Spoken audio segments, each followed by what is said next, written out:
વધારે નહીં પણ થોડું સાચું જાણવું છે તો અત્યારે તમે સાચી જગ્યા પર છો. Your podcast Gujarati clips.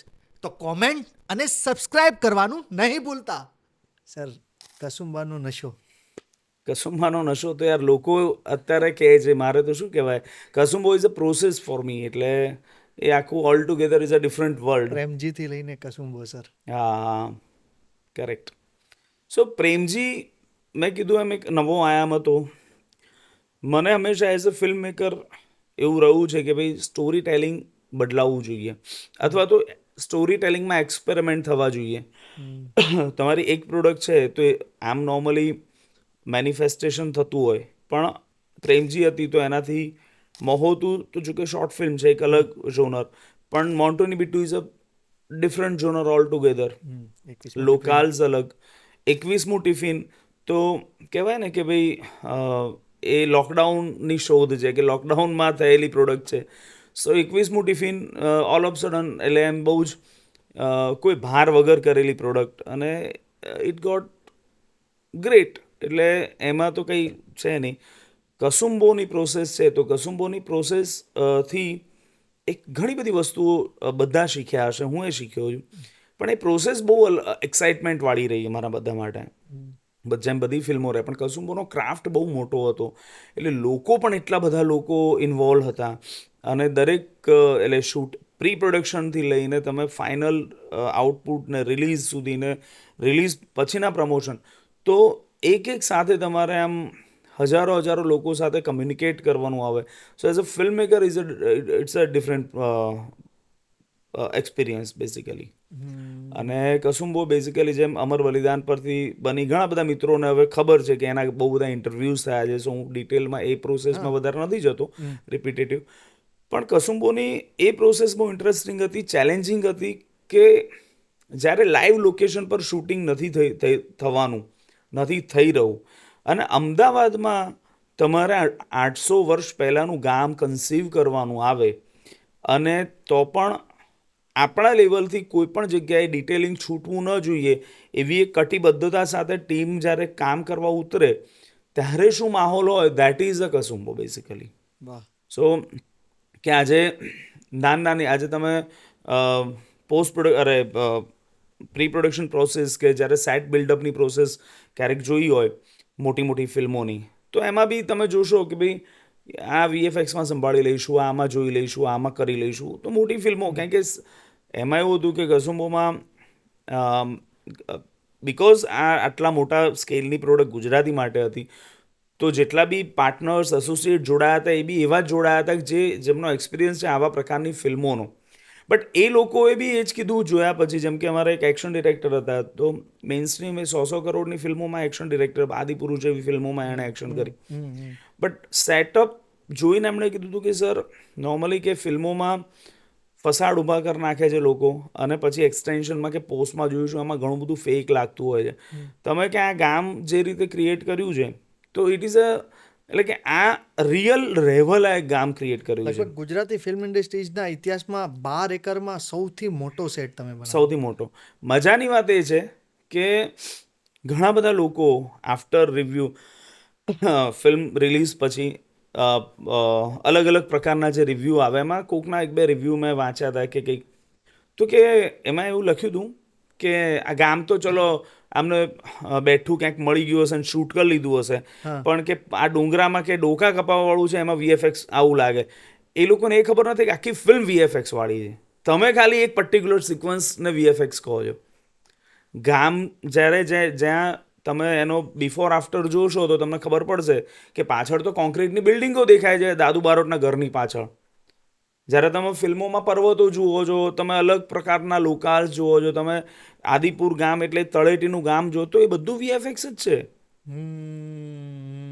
But special ઇફેક્ટને લોકો બહુ અલગ રીતે સમજતા હોય છે આજે. તો મારા માટે ને હું તો આને કોમ્પ્લિમેન્ટ ગણું છું કે લોકોને વીએફએક્સ જેવું નથી લાગતું. સો આ બધી વસ્તુઓ ઘણી છે કે જે તમને ફિલ્મની ઇન્ટરનલ વસ્તુઓની વાત કરું તો.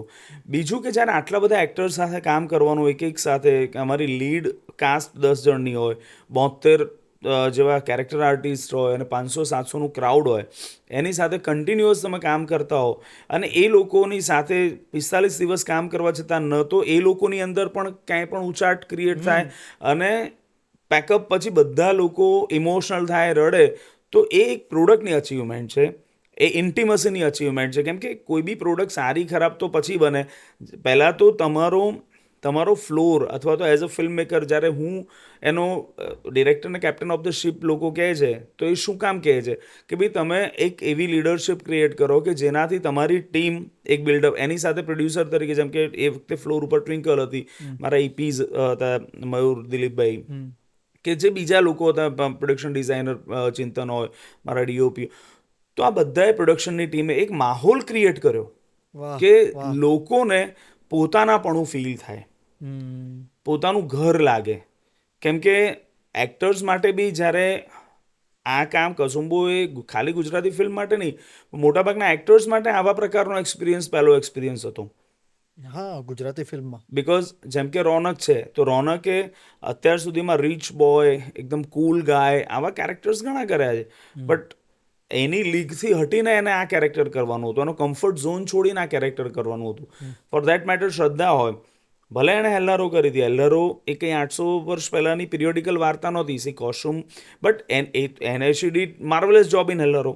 પણ એ જ રીતે એણે કસુંબોમાં એ આખું એક નવો અવતાર એને સુજાન તરીકે ક્રિએટ કર્યો કે ધર્મેન્દ્ર ગોહિલ હોય ધરમ સર, તો he is the actually heart of the કસુંબો, ધર્મેન્દ્ર ગોહિલ.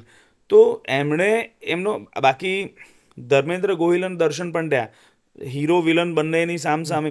હવે એ લોકો જો ગેટઅપ વગર થિયેટર વિઝિટમાં જાય ને તો લોકો ઓળખતા નથી કે દાદુ બારોટ ને ખિલજી આ બંને હતા, બિકોઝ એ લોકોના ગેટઅપ્સ એવા હતા. વિધાઉટ ગેટઅપ એ લોકો ક્લીન શોમાં જાય તો ઘણી વખત તરત ન ઓળખે, એમ થોડી વાર પછી બોલે એટલે ખબર પડે કે અચ્છા તો આ જ હતા એમ. બટ એ લોકોએ જે રીતના એમના પરફોર્મન્સમાં જીવ રેડ્યા છે, કે ચેતન ધનાણી હોય કે મોનલ હોય, ફોર દેટ મેટર જય હોય કે બીજી ટીમ હોય, તો આ બધાએ પોતાનું 100% આપ્યું છે. તો એક ડિરેક્ટર તરીકે મારા માટે બી એક સારી વસ્તુ હતી. કેમ કે કેવું હોય કે મને તો ખબર છે 2 વર્ષથી આ પાત્રો શું છે, આ પાત્રો કેવી રીતે બોલશે, કેવી રીતે જીવશે, પણ એ જો હું કલ્ટિવેટ ન કરી શકું એમની અંદર, જો એ રોપી ન શકું તો એ વાત બનવાની નથી અને આ કોલાબરેટિવ ઇમ્પેક્ટ થાય. તો એ એટલે એઝ અ ડિરેક્ટર એ સારી વાત હતી, અથવા તો લકી પાર્ટ હતો મારા માટે કાં એક્ટર્સ હતા તો એમની સાથે કમ્યુનિકેશનમાં એમને કેરેક્ટર્સને પકડ્યા, કેરેક્ટરમાં ક્યાંક એમના ઇનપુટ્સ બી આવ્યા, એટલે એ પ્રોસેસ ગ્રો થઈ. તો આજે એ બધા કેરેક્ટર્સ એવા પ્રકારના આઇકોનિક કેરેક્ટર્સ બન્યા એમ. એ સર ફ્લોર છોડવો ગમ્યો તો છેલ્લે? ના, ફ્રેન્કલી સ્પીકિંગ ફ્લોર એટલે શૂટિંગ પેકઅપ થયા પછી નો 1 મહિનો આખો બહુ વેક્યુમમાં ગયો અમારા બધાનો. અમે લોકો મેસેજ પર વાત કરીએ કે યાર નથી મજા આવતી, બિકોઝ તમે પેલું કહેવાય ને, મારે 21મું ટિફિનમાં એક ડાયલોગ છે રામે લખેલો, રોનક જ્યારે ઓલું ધ્રુવ જ્યારે જાય છે ને ઘરે, તો કે ઘર છોડીને ઘરે જતો હું ને એવું લાગે છે એમ. તો કસુંબોના ફ્લોરમાં બધાને એ જ ફીલ હતી કે એક ઘર છોડીને ઘરે જઈએ છે એમ. સો બધાના માટે એ shooting process lifetime memory છે. અને બિકોઝ ત્યાં ને ત્યાં ડે નાઇટની શિફ્ટમાં ઘણા બધા તો અમારા પ્રોડક્શન ટીમ તો ત્યાં જ રહેતી હતી. અને મજાની વાત એ હતી કે ફ્લોરની બહાર, કસુંબોના સેટઅપની બહાર પાણીપુરી અને ચાની કિટલીઓ લાગતી હતી, બિકોઝ શૂટિંગ જોવા માટે. એટલે એ રીતસર ત્યાં તો એ માહોલ હતો કે પાણીપુરીવાળા બીજા ત્રીજા સાંજ પડે એટલે આવી જાય. હા, સો આજુબાજુના ગામડેથી બધા લોકો જોવા આવે કે ઓલું શૂટિંગ જોવા આવતા, તો એ આખું પિકનિક સ્પોટ જેવું થઈ ગયું હતું.